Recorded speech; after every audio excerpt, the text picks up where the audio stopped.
Et papa, d'où est venue cette passion pour le vin? La rencontre avec mon oncle. Avec lui, j'ai tout appris, des vendanges jusqu'à la mise en bouteille.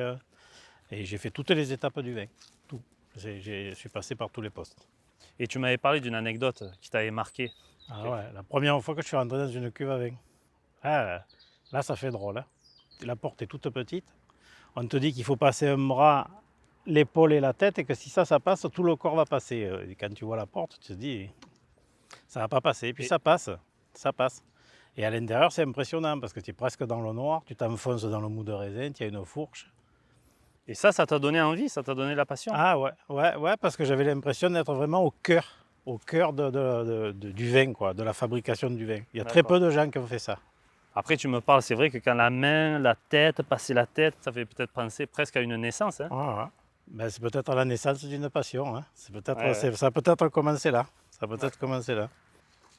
Et après, comment tu as pu te dire je vais en vivre de cette passion? Et bien, je finissais mes études, donc j'ai décidé d'ouvrir une petite boutique de vin à l'Île-sur-Sorgue. Il fallait être un sacré rêveur pour faire ça, parce qu'elle faisait 12 mètres carrés. Ouais, oui, je me rappelle, c'était tout petit. Bon, j'étais petit, mais c'était comme un couloir en fait. Hein. Ouais. Et il y avait 5 bouteilles de vin dedans.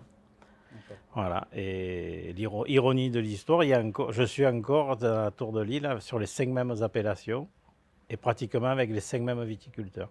Et après ce petit magasin, Voilà, on est resté 9 ans là.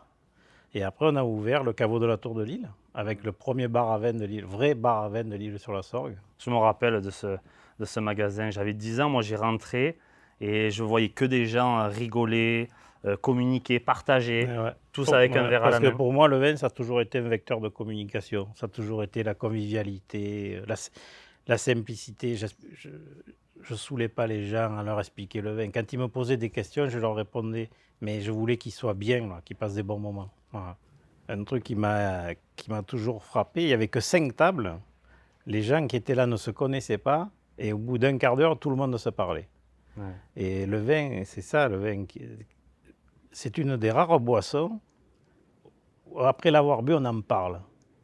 Tout à fait. Il y Et a tu plein- disais aussi souvent, tu disais, c'est pas un alcool solitaire, c'est un Voilà. alcool qu'on partage. Voilà. Et ça, Voilà. c'est vrai que c'est une valeur qui est importante pour nous, de ce côté de partager et de vivre des moments ensemble. Bon. Ouais, c'est important ça.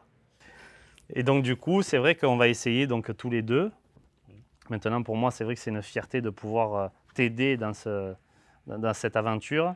Et moi, ce qui me fait plaisir, c'est que le fait que tu viennes avec moi maintenant, ça me fait penser qu'on va perpétuer la marque. Et ça, c'est important pour moi. Ouais. Voilà.